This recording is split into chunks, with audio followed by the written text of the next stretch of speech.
I was sitting here wondering, why do people's perceptions matter?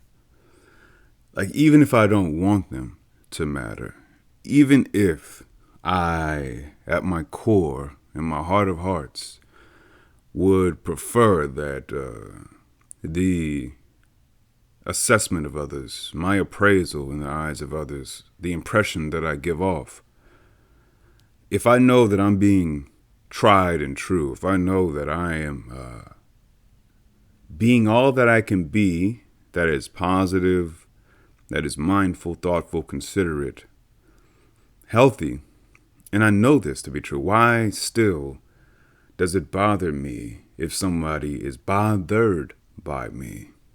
Why? And I think to me right now at least, the answer is for better or for worse, I'm just wired like that. And I think we're all wired like that because we are a collaborative species. We're cooperative. When I say we're cooperative, I mean that we're at our best when we're doing that. We're at our best when people are on the same team as us. And I think that it's just disheartening at a very understandably basic level for others to not be on board with you, even if you've done nothing wrong for them to not be on board with you. But then the reason why there's such tension and the tug of war occurs is because a lot of times to ensure somebody is on your team, you have to play their game even a little bit. You have to compromise. Now, the compromising of it all, I ain't mad at that in the workplace. I'm not mad at that when you're actually playing a literal game. I ain't mad at that in so many scenarios. But when it comes to the luxury of your recreational, leisurely existence, your off days, the normalcy, that's especially when you've reached adulthood. I don't. It's hard for me to co-sign to that approach, to pleasing the people who want you to cater to their whims, to their needs, to their desires, to their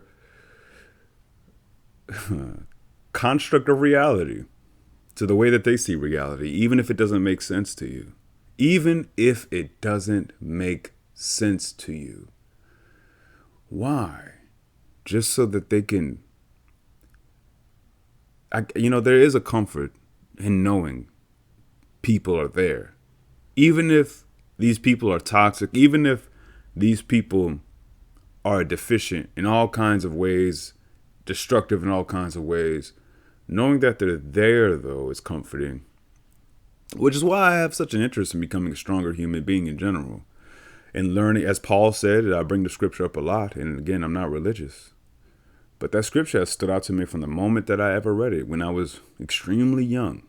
I learned the secret to being content no matter the circumstances. Paul said, I know what it's like to have a lot. I know what it's like to have very little. I have learned the secret to being content no matter the circumstance.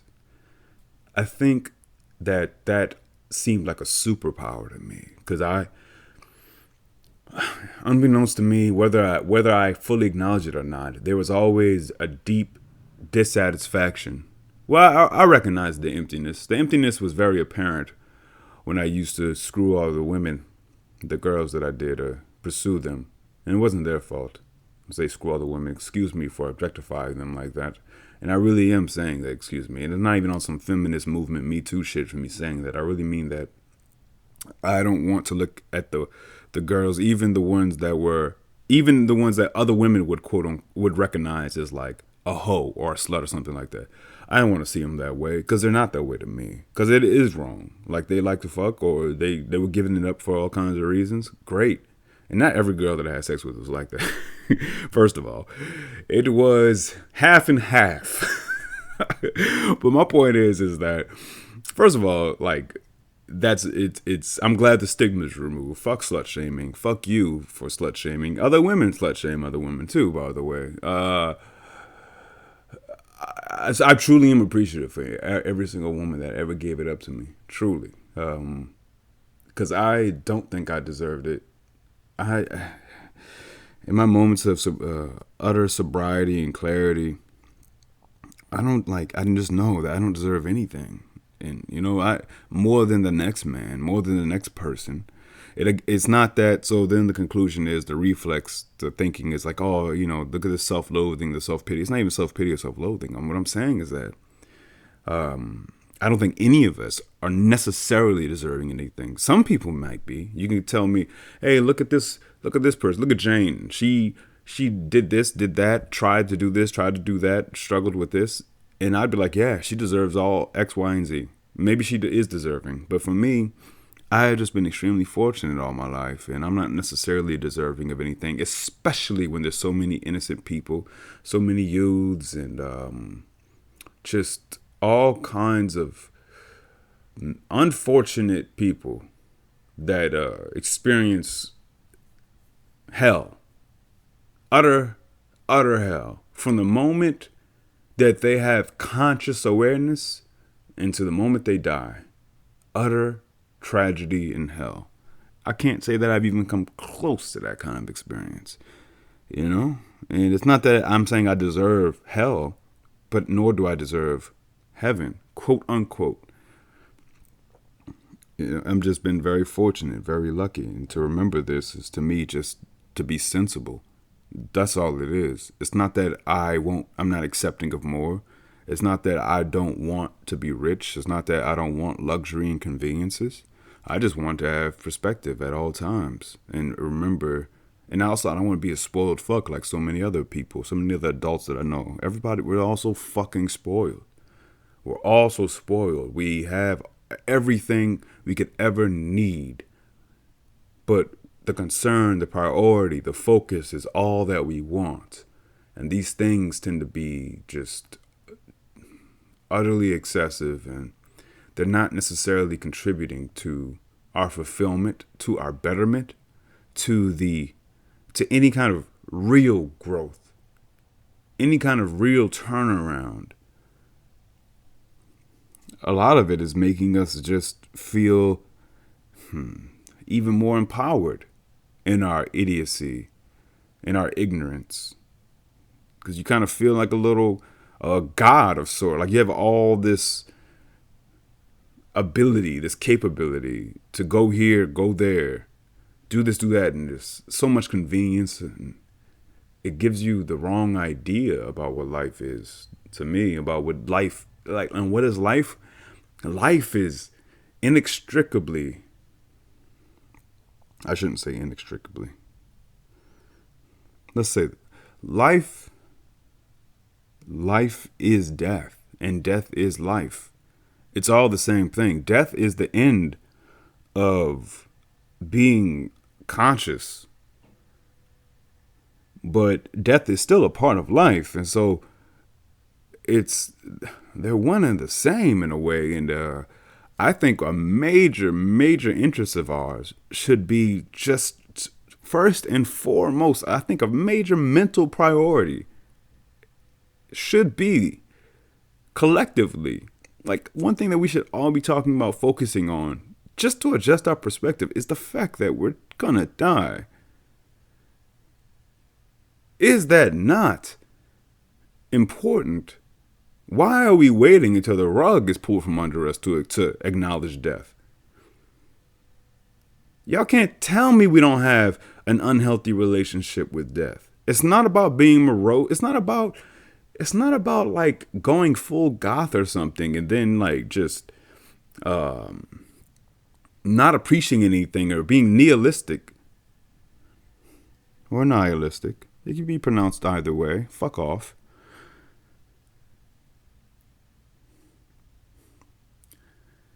It's not that nothing like, I don't agree. Like I said, I love Rick and Morty. It's a good show. But it's just not true to me. It's objectively not true that nothing matters. Nothing ultimately matters. But in this moment, right here, right now, everything fucking matters to you. Knock it off. It all matters. Your next meal matters. Where you can lay your head matters. Whether or not you have security matters. Whether or not you have people in your life that you can talk to matters. Whether or not you have access to this matters. Whether or not you feel good matters. Whether or not you feel bad matters. Because it all affects, everything affects everything. Everything affects everything. So everything fucking matters. Now you could say, oh yeah, but in a few years, before you know it, I'll be dead, and then nothing will matter eventually. But then also, guess what? For the people that still exist, even though you won't be here to appreciate their existence, they still exist. Everybody you affected, for better or for worse, positively or negatively, that shit mattered. Their lives still matter because they still exist. And no, they won't exist eventually too, but yeah, I think you're putting the emphasis on anticipation of the future, on acknowledging the future. But right now is still a thing. And granted, some of us are in the moment more than others. Some of us, our head is absolutely just in the clouds, and the moment doesn't really matter, kind of, because it's just this autopilot. I'll grant you that. Everything fucking matters, actually. That's the problem. that's the problem. That's the pain. That's the suffering, actually. Is that everything fucking matters. That's why Rick and Morty is a fucking drunkard. Because everything matters. Because pain matters to him. Because pleasure matters to him. Get out of here. Nothing matters. It's just a fact that that's not true. Every arrow points to the fact that whether or not we would like to believe that, it's just not true. Our actions, it's kind of like, it's similar to somebody saying that I don't love her. I don't love him. I don't, or not wanting to say it. Not even saying I don't love that person, but just them saying, I don't know. Maybe, maybe not. Or maybe them not even saying anything at all, and you can't read their mind. But their actions indicate that they do love that person, or their actions indicate that they don't. You can say, oh, what the fuck you want to say, but your behavior is also a form of communication. Let's not forget that. It's not just your fucking body language. Everything is a form of communication. Everything that you do is a fucking form of communication. Whether it's authentic or artificial. Because even the artificiality of your behavior is a form of communication. Fuck off.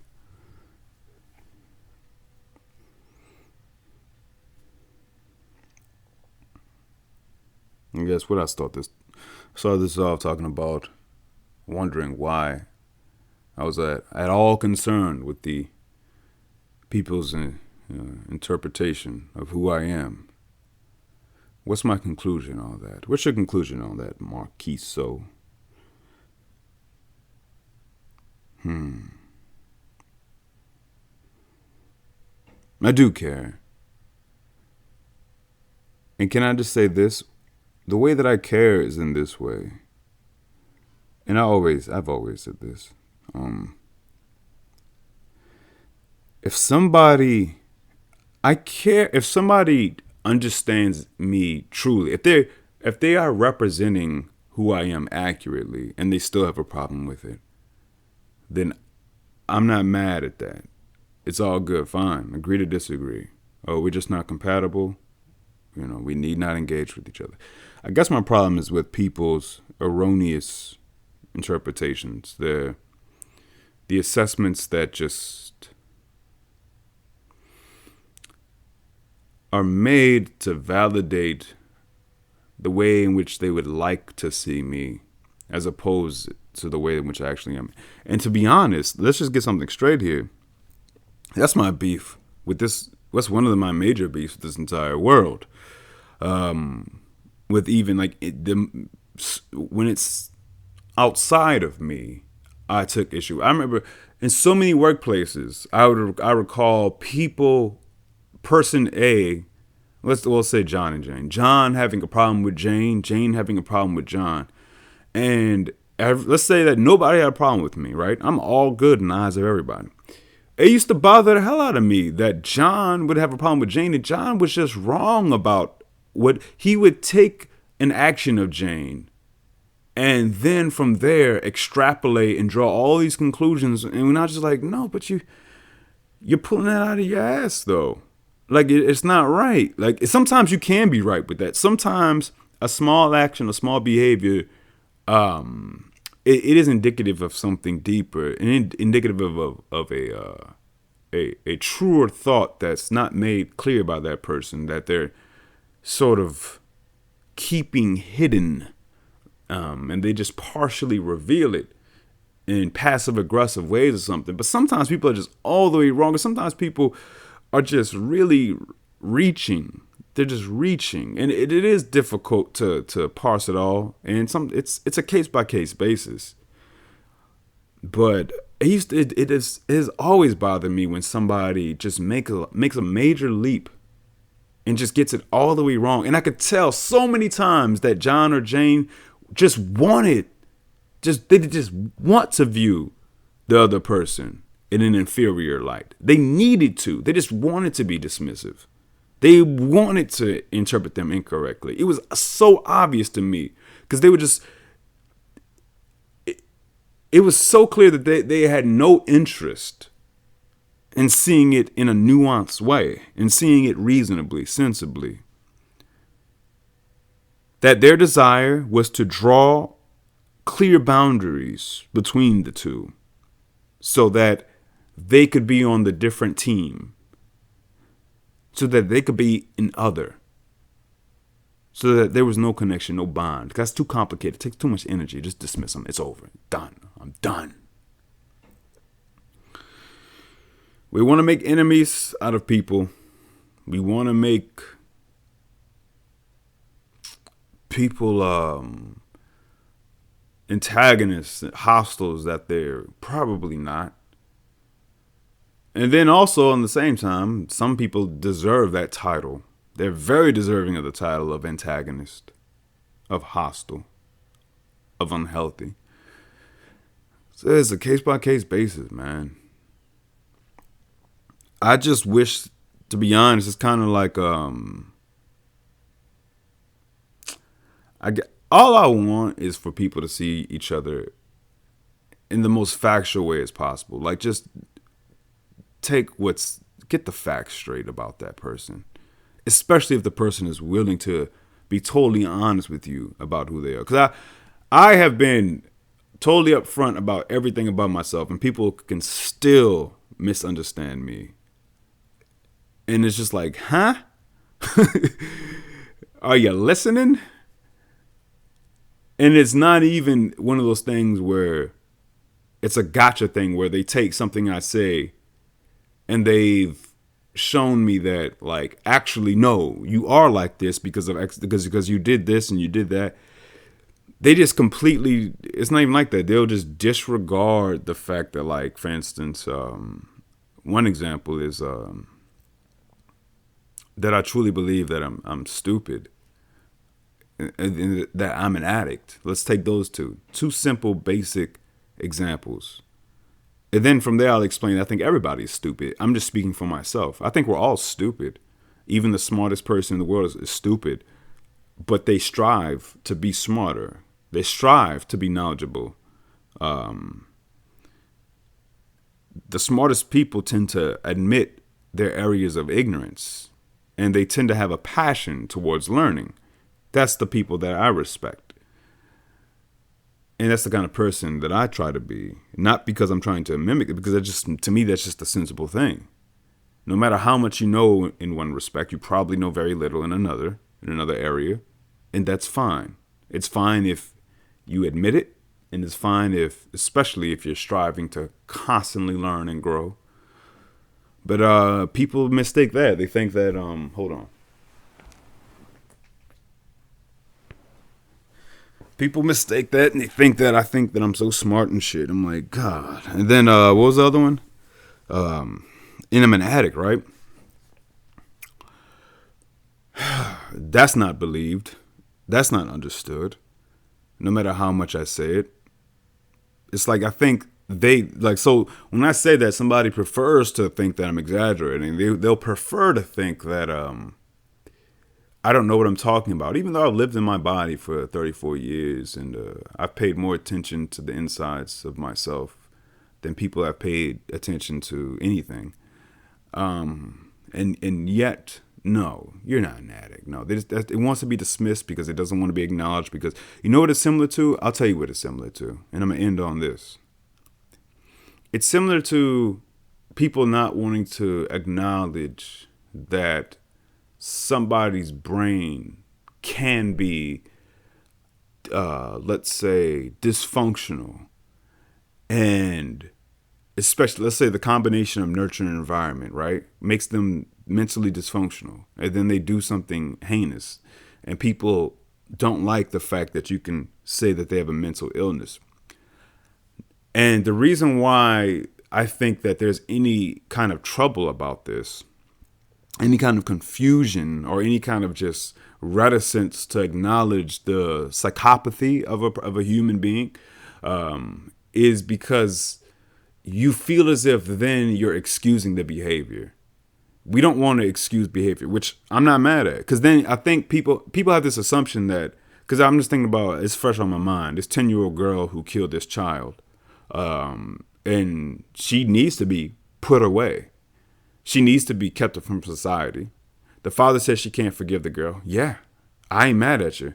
And if I was the father, I'd probably want to kill that girl, 100%.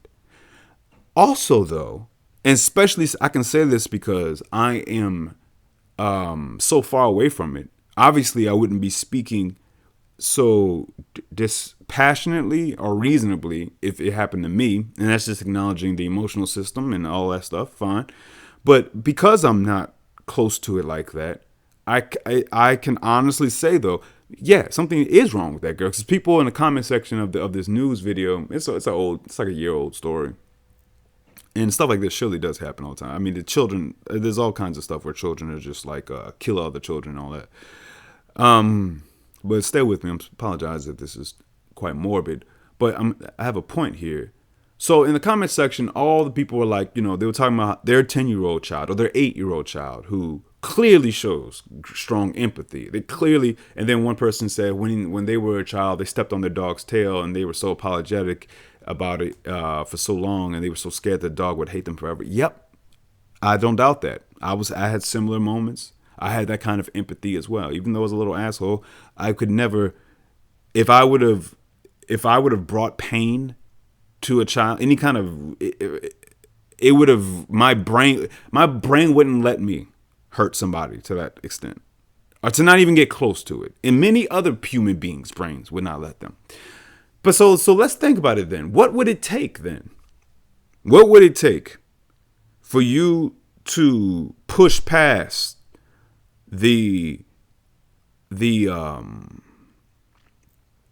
what kind of brain would it take for you to not be pushed away by the tears and the screams of a sentient being, whether it's a dog or whether it's a little human? What makes you not go further? Is it just because you're good, or is it because that just like there's something, even dogs have a carefulness to them. Even cats, when they're disciplining their pups, their kittens, their puppies, they bite at the back of the neck, and they even have a tenderness, a carefulness when they play with each other. Have you ever seen two dogs play fight? They might sound super gnarly. They're roaring and stuff. It might look like just at first glance like, oh my God, what's going on? But they are stopping just shy of anything significant at all in terms of the pressure of their bite and whatnot. It's still, there's something in their brain. It has nothing to do with a good spirit, quote unquote. It has to do with the cooperation, the collaboration, the harmony. It just would not behoove any species that has lived for as long as humans or canines It would not behoove us. It would not. We probably would not have survived if we were that fucking dysfunctional to hurt each other senselessly. So listen. This is my point. I don't know if I've lost anybody. My point is that in all likelihood, the region of her brain, and if I'm not mistaken, it's the amygdala. The amygdala is the one that dictates the level of empathy you have. But it's the brain has all kinds of fucking regions. There's all kind of stuff going on. So when that little girl heard the cries of that baby, and despite that, still hurt that baby to the point of death, that clearly, to me, that's something is not right in her brain. 100%. Because no matter how mad I was, I for damn sure couldn't have went through that. And my brain would not have let me, nor would the brain of a lot of other children. You don't have that great of authorship over yourself, especially as a child, to where you're not superior like that. You're not so holy where like, I would never hurt a kid. It's not as if you wanted to hurt the child or kill a child when you were a kid and you just didn't do it because you knew the difference between right or wrong to that extent. There's something in us hardwired, just like with a dog. And if you're a human, if you're superior to a dog, there's something in you that's hardwired that repels you from going that deep. Now, yes, oftentimes I think nurture can obstruct that hard wiring, and there's all kinds of things that can. It's more complicated than I'm giving it even credit for, than any of us are giving it credit for. All kind of factors play a role. All kind of factors. But I think my point is this. I think it's fair to say that something's not right with that girl. But to say something's not right with that girl, to say something at a physical, biological level is not right with her, is to then excuse her in the eyes of many. But we don't have to excuse her. Like, so, okay, this is the last example. Because I've seen this and I'm like, like with pedophiles, people who have an exclusive attraction to children. So I saw in this one interview that I think it was Joe Rogan talking about, what were they saying? They find it hard. So they don't want to believe that a person can be, in a lot of instances, people don't want to believe that somebody can be born with it, that it's a biological thing to be compulsively, exclusively attracted to children. And I know the reason why they don't want to believe that. They don't want to believe that because then it creates a sense of compassion. But here's my thing. To me, it's like tough. Why can't it be? Why do we have to excuse it even if we recognize it to be dysfunction? I think it's because we don't want to recognize the tragedy of life. To me, that's a tragic thing for the child, especially for the child, for the victim, but also for anyone who is. I do believe a motherfucker could be born with that. Why not? Motherfuckers are born with all kind of mental dysfunction. So you're telling me somebody couldn't be born with this? I think we don't want to believe that a person could be born with a kind of lack of empathy to where it would enable them to hurt somebody to the point of like we call it in that kind of a massively evil way. And nor do we want to believe somebody could be born with an attraction to children where that's clearly just massively detrimental to society. We don't want to believe that you could be born with it because then we fear excusing it. But we don't have to excuse it. Lock the pedophiles away. Sequester. They have to. Even if, let's say we prove they were born with it. Let's say we prove that pedophiles were born pedophiles. It's proven, right? Now what do? You still can't let them roam free. And so what does that mean? I think that makes you recognize how fucked up life is, how fucked up biology can be. But we see that with people who, the more harmless mental dysfunctions, like mental retardation. We see that with those who have serious mental issues that prevent them, where their intelligence is not even the equivalent of a dog. We see how fucked up nature can be in regards to that. So why can't nature be fucked up in regards to a girl being able to murder another child? It doesn't mean excuse it. She has to be put away. It doesn't mean that we have to necessarily even fucking forgive her. It doesn't mean that. It's just, to me, what's stopping us from calling a spade is us not wanting to admit that this shit is fucked up that we can be scrambled, that life is not as ideal as we like it to be, that we as humans are not as ideal as we'd like ourselves to be, that we are highly susceptible to imbalances that can make us vastly inferior or vastly superior, quote unquote. But either way, genetics has a major part in it, and nurture has a major part in it. But the reason why right now I wouldn't go out, even if there were no laws, no cameras, why would, even if I had the opportunity, let's say if I was walking in the alley and there's a homeless man just struggling, why wouldn't it make me feel good to just hurt him? Is it because I just believe in that? Is it because I believe God is watching me? No, because the minute he even begins to perceive me as a threat, even if I just crunch up my fist and act like I'm about to hit him, just to, even were I to be even close to feeling such an inclination, when I see him wince and interpret my behavior as a threat, something in my brain mimics that feeling. They say it's the mirror neurons. I can just, something in me would be like, this is so fucked up and bad. I can feel his pain, even though I can't feel his pain. I can feel his discomfort, even though I can't. It would make me uncomfortable to make him uncomfortable. And that's at like just a very basic level, man. That's because my brain works. That's why I wouldn't hurt him. Because my brain fucking works. Can't you not imagine? I can imagine it not working and being able to hurt people and not feel anything. I can imagine it, but I don't feel that way. I can't just hurt. In fact, it's the opposite. I'm so sensitive. I didn't ask to be this sensitive.